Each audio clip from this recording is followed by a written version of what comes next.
NBC Bay Area's Alan Hoshida joins to discuss his first year as host of the Sharks pregame and postgame show and looks ahead to 25-26 season.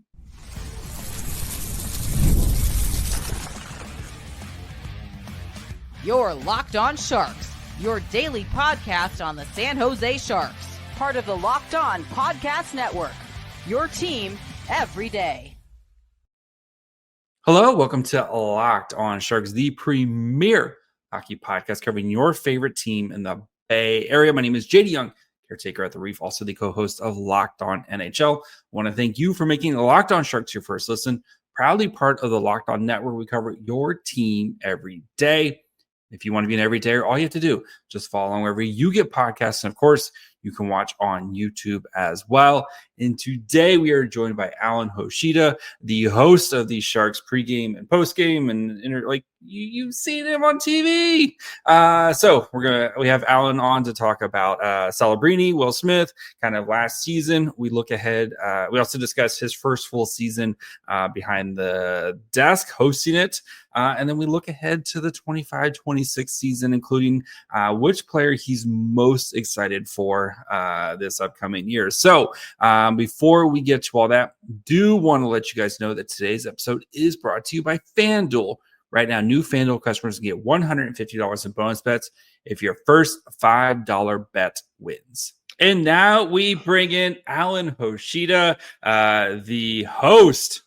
You've probably seen this guy more than you have me over the past year, hosting all the pregame shows, postgame shows, all that stuff. Alan, how's it going, buddy? Appreciate it. I don't know about that, though. You do like daily, and that's hard in itself. So you're out there like 365, and, during the off season, I'm kind of in and out, do some things for draft and stuff like that, big events, and I'm trying to start a podcast, but it's not, you're out there all the time. So they might see you quite a bit, my friend. We'll see. We'll get to the we'll talk daily content versus what you do. We'll put a pin in that. But wanted to get you on because one, it's the off season and it's a good time to kind of check in. And two, just wanted to kind of discuss the Sharks season from last year. We're going to talk about your first year in the chair as the guy, and then we'll look ahead because everyone is very excited about the 25-26 season. So let's start with, I think the big thing from last year was some kid named Macklin Celebrini. Pretty good kid. Seems like he's good. So going into the year, right, we knew number one pick, some expectations for him. But fair to say he blew those all out of the water. Like, what was your kind of expectations for Celebrini versus what we actually saw from him?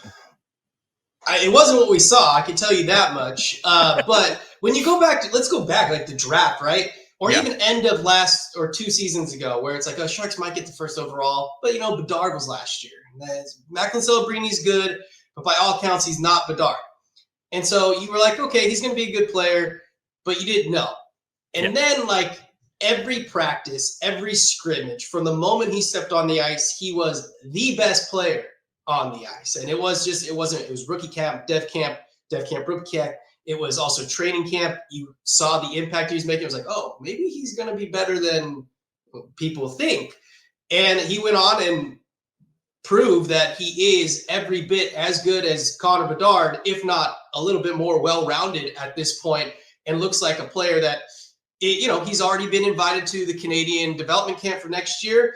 Looks like a player that Canada has got their eye on. But to your real question is, what he did blew everything, all the expectations out of the water. He missed 12 games. Calder Brini was a real thing that may or may not have started early November with pre or post game, and then suddenly it was on Sharks Twitter at some point. But I digress. But anyways, he came back from his injury and just took off. He had a few times where it dipped a little bit, but he's 18, right? Like, that's going to happen.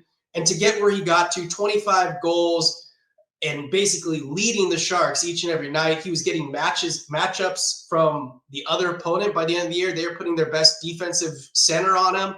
I think if you were a Sharks fan going into the year and what you are now, you think that this kid could be a top 10, but maybe a top 5 player in the league in 3 to 4 years when he starts really hitting his prime. And that prime will be 21 years old because he's 18. He's going into his 19-year-old season. And the other thing about that, JD, is that the revisionist theory on, we didn't say Celebrini wasn't going to be as good as Bedard. We didn't say that. We thought he was going to. No one really was saying that. No one was saying that. But then once it started getting in the season, like all these scouts were like, oh, no, we knew. We knew he was going to be better. Guys, just stick to your guns. If you're wrong, you're wrong. Like, I think it's better when you say, hey, I got this one wrong. That's it. I mean, right, because like if you had put Celebrini, before anyone gets drafted, if you put Bedard, Celebrini, Fantilli, Carlson, even Will Smith in that, like everyone's taken Bedard first. If they were all in the same draft year, and Celebrini is probably second. And right, and I've had this conversation with my friend Jack from Locked On Blackhawks. Like Celebrini probably has a higher ceiling when it comes to like point production, but the floor for Bedard has a higher ceiling when it comes to point production, but like the floor for Celebrini is just so high night in, night out of what you're going to get from him. And if he's not producing, he's still doing so much other stuff for you. Fantilli looked pretty good too last year. I really like Fantilli. Yeah. He's one of my favorite young players, and I think he's going to have a monster season for the Blue Jackets this year. Who maybe they take a step back, but I think Fantilli is an absolute monster in the making. So I mean, like I watched a lot of a lot of Celebrini tape because I didn't want to watch the 23-24 San Jose Sharks, and that was the one thing keeping me going through that entire season. But yeah, like I knew he was going to hit the ground running.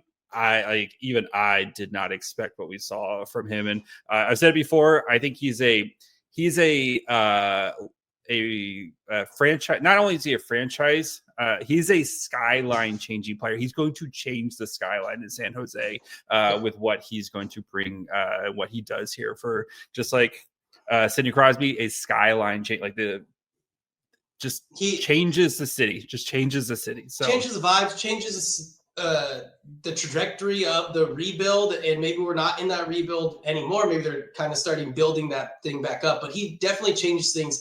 And the way that he carries himself as well, that also changes things. He's going to pull guys along. You heard it all year long. He hates losing. And early on in the year, he was super fiery, always talking to the refs, right? He kind of dialed that back a little bit. And as he got more mature with his game, and that's the other thing, is I think guys in the dressing room or the locker room, however you want to say it, they're going to follow him.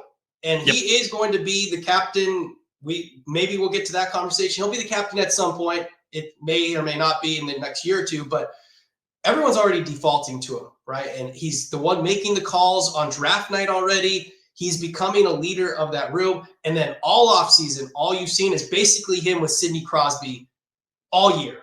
Like he was at World Championships. He's with Sidney Crosby. He's already now on that same invite as Sidney Crosby. He's playing with Bedard at their pickup games. Like he is still in the public eye when it comes to the NHL.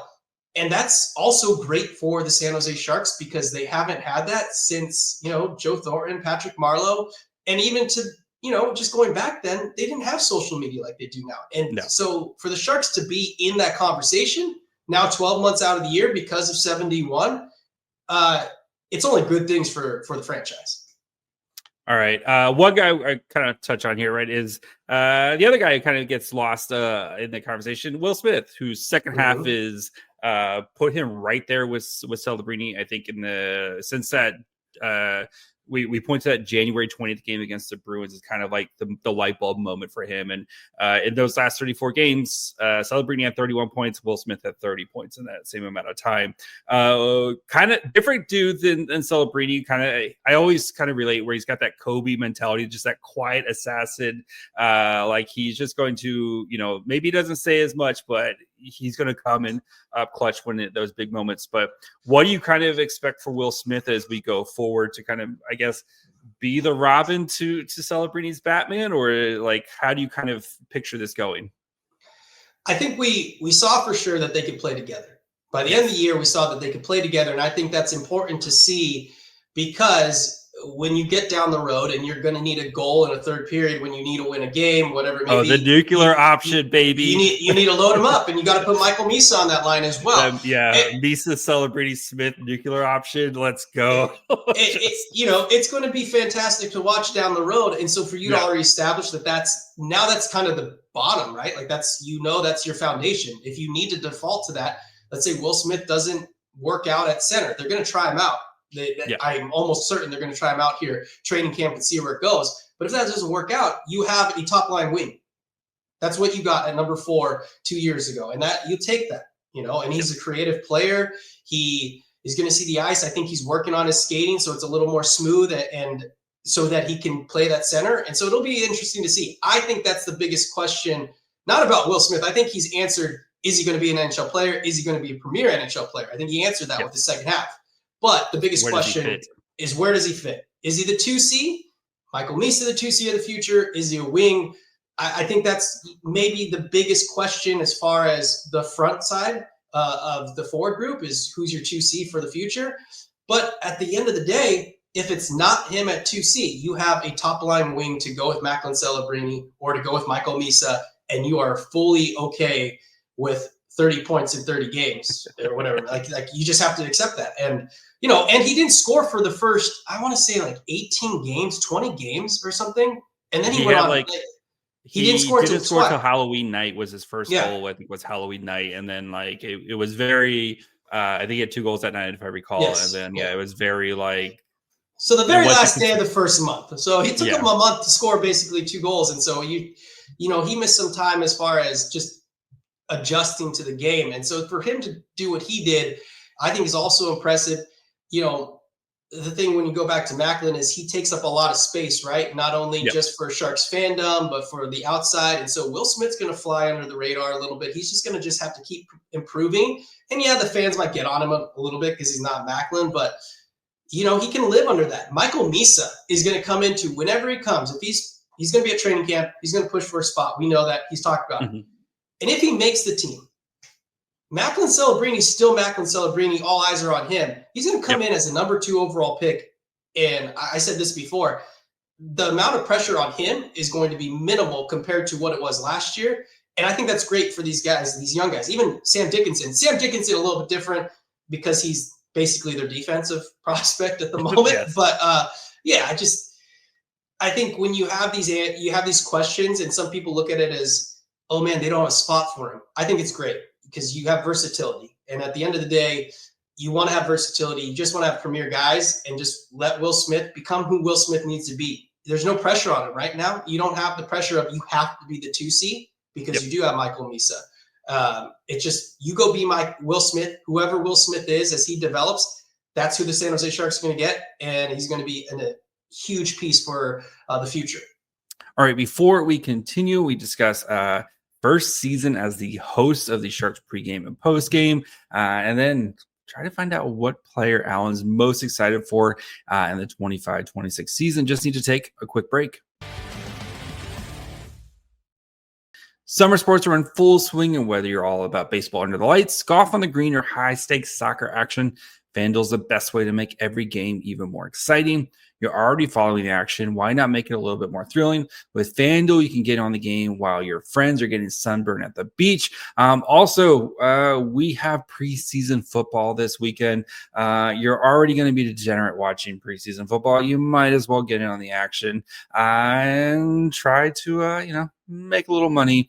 Always take the under, kids. Always take the under in preseason games, though. So if you're new to FanDuel, new customers can bet just $5 and get $150 in bonus bets if your first $5 bet wins. Open the FanDuel app today or visit FanDuel.com to get started.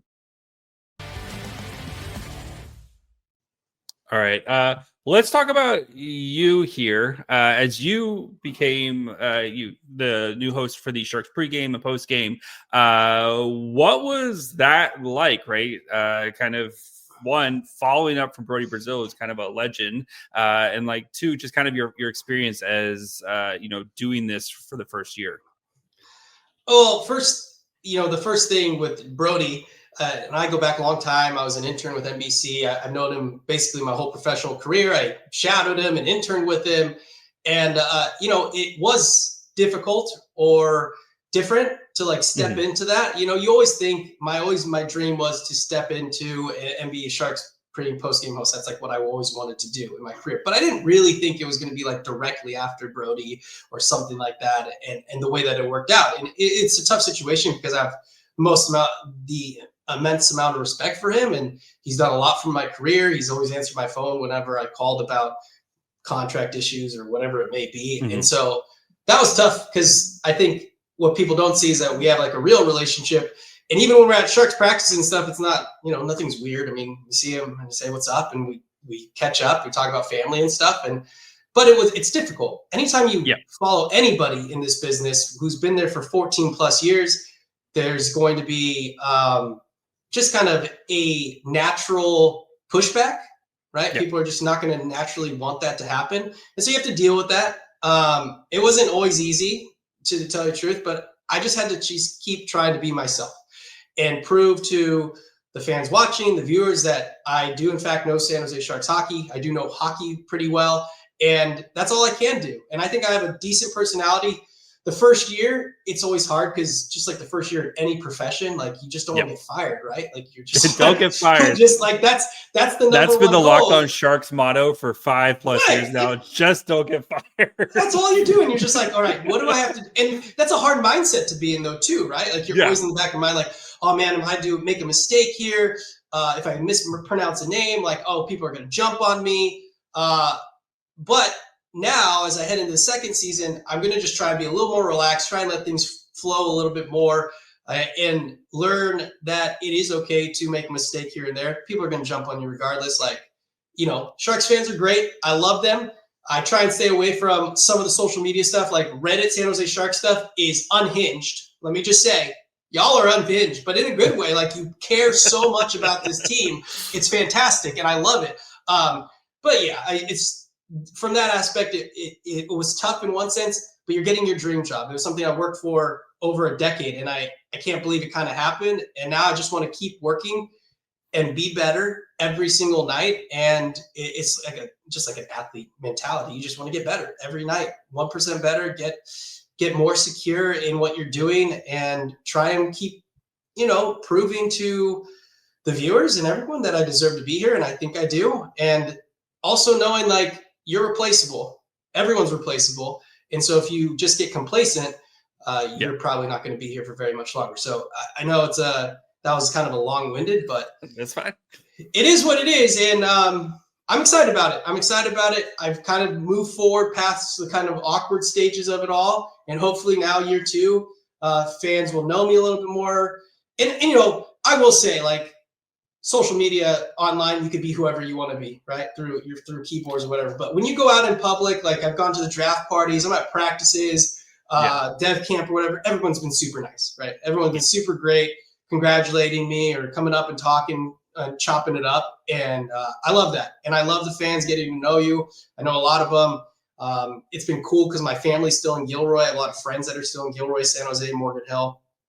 They've come to the games and stuff. And so that's been the coolest thing, is you're doing this now, my job, in front of eyeballs that have pushed you and raised you up to get to where you need to get to. And so that's the other thing I think about every night is like, am I doing enough that the people who mean the most to me are proud of me? And not like anybody else, but like, if I'm not happy with how I've performed or how I've delivered anything, then I haven't done enough. And so that's the other thing. And now I have like real feedback because my friends will text me or whatever, like what's happening. Oh, that friend group chat is one time I popped up on the Warriors feed. They punched the wrong button, and we popped up on the Warriors feed.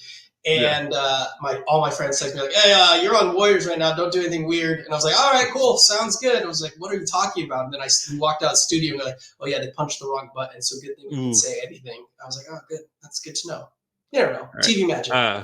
One, yes. The Sharks Reddit, super. I'll lurk in there occasionally just to kind of peek in and make sure I'm not missing anything. But yeah, that one, and also the Facebook groups. The Facebook groups always are crazy because it's just a different demographic, and I don't think a lot of them understand like how rebuilds work sometimes. And it's like, why are we better? Why are we making the playoffs? The Zetterlund trade really showed who's a new gen fan and who's not. I mean, it was a tough trade. I get it. You're trading away a 25-year-old power forward, but it wasn't the end of the world. I mean, maybe we'll go down a couple of years and we'll say, oh, it was a bad trade, and maybe it was a bad trade, but it wasn't the type of trade. This is the worst thing Mike Hurt's ever done in his life. Yeah, it wasn't that. Yes, it wasn't that.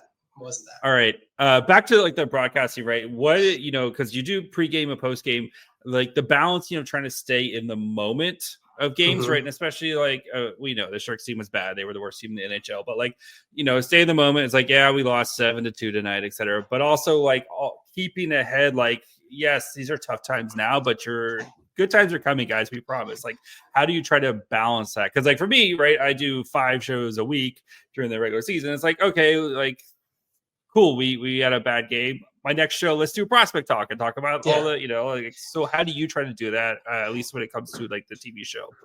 I think we do a good job of like, we have to tell you what happened in the game. We have to give you the facts. We have to show you that.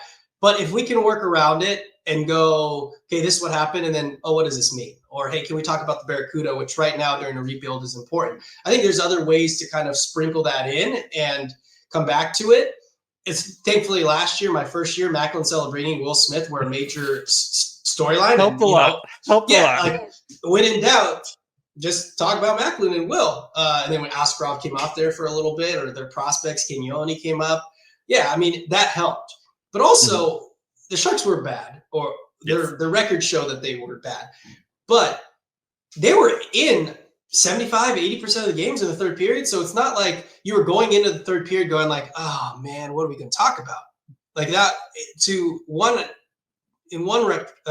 respect, it wasn't that way, which was kind of great, is that they were in it. You probably knew that the way that the season was going, they weren't going to pull it out, but we couldn't schedule the show, right? You can't schedule a show until you kind of know the outcome. And when it's a 1-goal game, or they have an ability to come back. They were scoring 6-on-5 for a while there, a goal a game, and you just knew that they were going to come back and at least push this into overtime. So in that respect, it was hard and easy because you're just reacting to what literally just happened in the third period or in overtime. But it was hard because for me, as my first year, you're trying just to get like some sort of good foundation. Hey, okay, we're going to this game. They have a 3-goal lead. They're probably going to win this game. Let's just start building the game like they're. You don't do that now. You don't do the Sharks right now. You also don't do it when they're down 1 or whatever it was. There's a lot of 1-2 goal games. It's hard for you to schedule out your post game that way when they're doing that.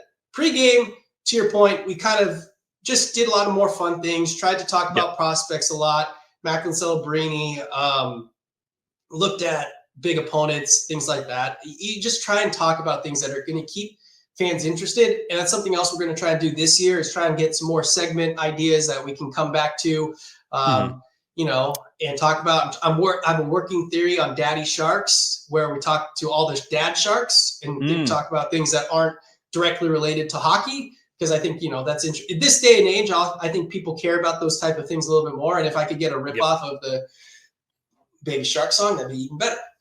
There you go. I mean, that 23-24. I think I like retroactively need like a Medal of Honor for going through that 23-24 season. And not only do that, but also driving I'm going to say it. I drove the tank that season. That tank command. Somebody send me a medal for getting us through that year. But no, that was that 23-24 because We'll make it like in The Office. We'll make it out of foil or yogurt wrapper, and we'll put it over there. 100%. It could definitely sit up here.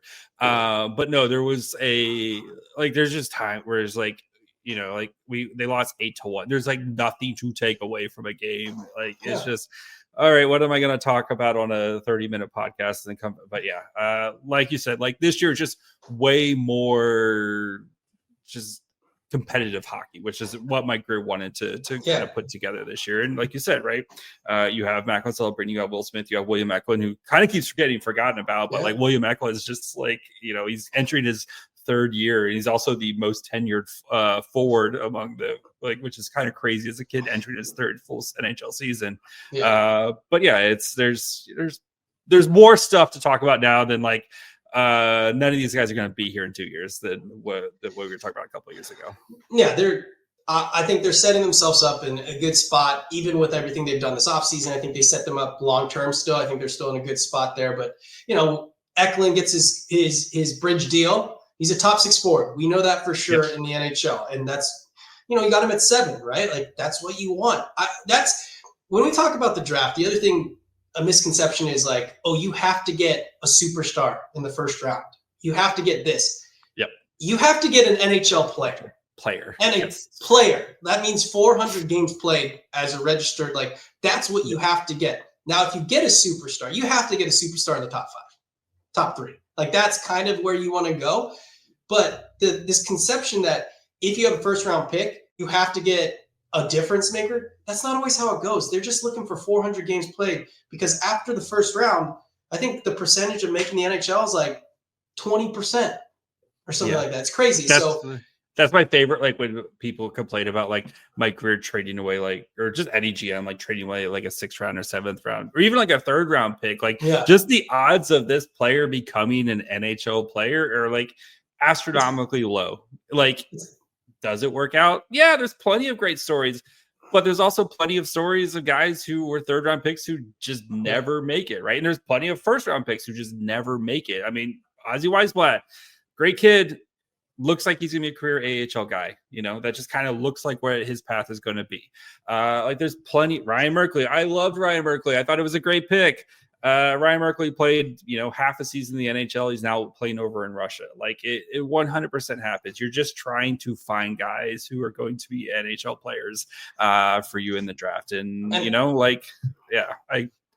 100% get it. So Joe Pavelski hurts the Sharks because all your fans know that. Oh yeah, they just got Joe Pavelski. Yeah, Joe Pavelski's like a 0.0001% guy. Like there's and you always want that. You want to have that story, which is great. But also the other thing you see with Mike Grier and his crew, particularly, is they're loaded up in the first 2 rounds. They have 4 picks usually. That's kind of what they've tried to do. Yep. And then after that, they're house money. So we'll see how Shi Wong does. I think maybe out of their picks this year, that was the one that people were, But then he went to Dev Camp and looked like an absolute insane person and just skated like a gazelle. So maybe they know more than we're talking about. We'll see where that all goes. But they try to load up the first 2 rounds. They get as many picks in the first 2, and then they kind of go from there. You go from there. So everything else is trade fodder basically after the first 2 rounds. I totally get it. All right, guys, before we finish up with Alan, we find out what player he's most excited to see this upcoming season, excluding Macklin Celebrini, because of course we're all excited about Macklin Celebrini. Just need to take a quick break.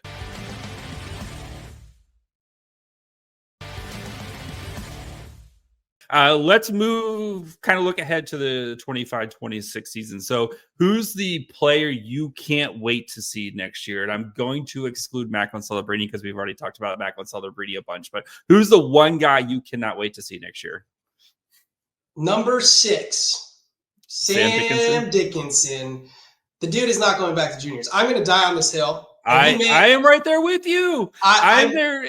I might look like a fool here in fast forward 2 months. I mean, he's definitely starting the season with the Sharks because he'll get his 9-10 games or 9 games, whatever it is, before they go back. But I'm super stoked about seeing him. And maybe I'm drinking the Kool-Aid. He did so much last year for the London Knights, and then at Dev Camp.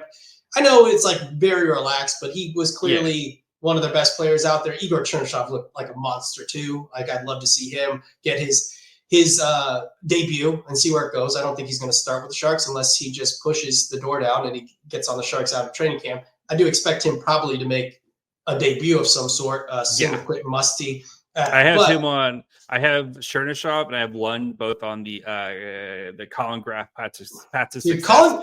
We're not even talking about first. draft. Let's start the season in the AHL. We'll see you around Christmas time, and then you're up here for the rest of the year. That's kind of my But Colin Graff is going to be such a useful piece for the San Jose Sharks because he's going to probably be, when everything gets settled, he'll probably be a third line wing, but with the caveat that if someone gets hurt in your top six, he's gonna bounce right in, no problems. He's going to be your top penalty killer. He's going to be able to create some offense. Like, he's going to be such a key piece. Like, you want to talk about Fabian Zetterlund guy. Yeah, trade and be like, oh, Fabian Zetterlund trade. They got this dude off the street undrafted. So for every one of that, there's going to be, they counterbalance themselves out. But yeah, Sam Dickinson, I am super stoked about seeing what he does for the San Jose Sharks.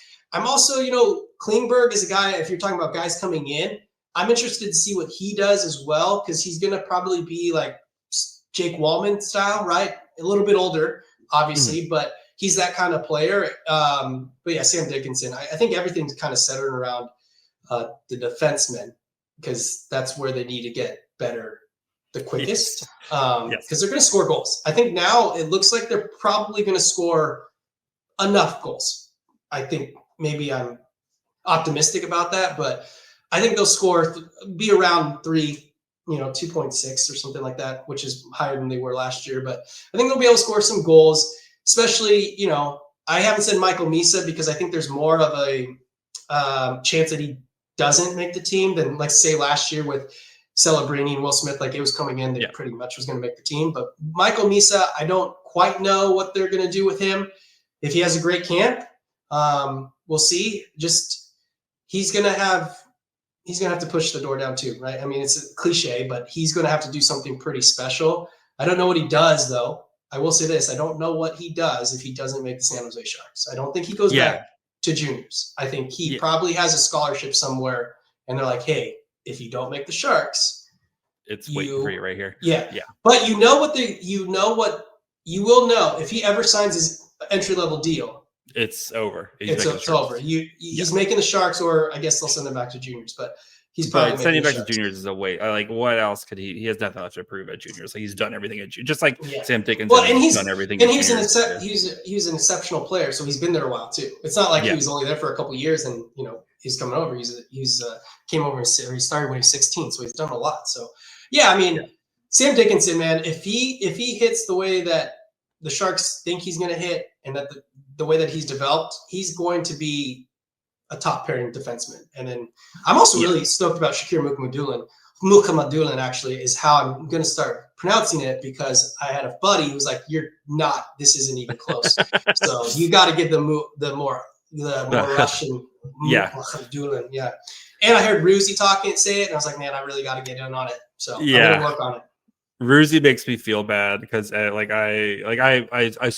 for any Locked On Sharks fan, like, I struggle with some name pronunciations, and then Ruzi just come in here making everybody just makes us all look bad. That's why he's a Hall of Famer. Yeah, exactly. That's why he's a Hall of Famer. Mukhamadullin. Mukhamadullin. Dickinson, I'm right there with you. I think Dickinson, like, the biggest thing Dickinson needs to work on is just kind of processing at the NHL speed. But the only way to get better at that is to play games at NHL speed. So I think he's going to make the team. I think the Henry Thrun trade cleared some of the deck chairs. They still need to clear another body or two. I still think they need it, and that's where I'm on the. I did a show recently about, like, Ferraro Liljegren. One of those guys I think does not make it past Christmas, especially if Sam Dickinson makes the team. So we'll see what they do there. So, but I'm really Sam Dickinson's one of those guys. I'm also Jeff Skinner. I just think Jeff Skinner's going to come in. He's going to score 25 goals, and people are going to be like, oh yeah, this dude scores goals when he plays on. He gets top 6 minutes, and I think Jeff Skinner's going to get top 6 minutes on this team. And I think he's going to come in and score 25 goals for you, and everyone's going to be like, oh, that was a really smart signing for $3 million. So I think with the Oilers, he just didn't have the opportunity because you just have so many guys in front of you. He's going to come back and he's going to play on the second line, and then he's going to be first or second power play, probably second power play, which the second power play unit needed some talent to, like, boost it up a little bit. So that'll be good to see. I think he's going to be a big pick. With all this being said, they've added 5,000 games of NHL experience. And if Mike Rear is right on I don't know, more than half of them, the Sharks are going to be a problem in the sense of like, they're not going to be an easy out. And last year they weren't an easy out either. But this year they're not. It's going to be even more. So if they could get to like 34 wins, 35 wins, right around 80 points, I think if you're a Sharks fan, obviously you want the playoffs. But if you're thinking more realistically, if they could get to that point, between 30 and 40 wins, 40 is going to be a lot. But 30, that's a lot. 30, 33, just over 30, something around there. I think you have to be very pleased with where this team goes. And then if they get to 33, they're going to be hanging around at the trade deadline, but Mike Beer's still going to be flipping some of these one-year deals, and they're going to get more assets. But at some point, you got to stop collecting assets, and these assets need to be turned into something, which they could do. They could get these assets, and then I thought they kind of would do a little bit more this year, get some players for their late first round pick to turn into Ravensburgen, which ends up being a great pick. You get a number one goalie off the board. But there was a little bit of thought that, hey, they can use some of NHL talent. But, Mike Grier said, I don't need to do it. I'll just do it in free agency. Yeah, I mean, his biggest weapon he had was cap space because he had the most amount of it. And I think a lot of fans were a little nervous after day one. I think Grier kind of played a little bit of the long game there and signed some quality options there. And also, of course, got Nick Leddy off of waivers as well. And again, like he said, I'm not going to commit to long-term. He got guys on 1 or 2 year deals, and again, still allows plenty of flexibility long term for what the Sharks are kind of building here. Well, after what he did with Detroit and Wallman, no one was going to give him like, oh, hey, here's a deal, here's a dude for nothing. Like no one's doing that. He fleeced them so bad that no one was taking his phone calls. Probably so. All right. We'll get you out of here. I mean, you kind of answered one of my questions on kind of some expectations for the year, but as we'll get you out of here on this. So you kind of teased a little bit, something that you want to see or do in the broadcast this year that we should keep an eye out for.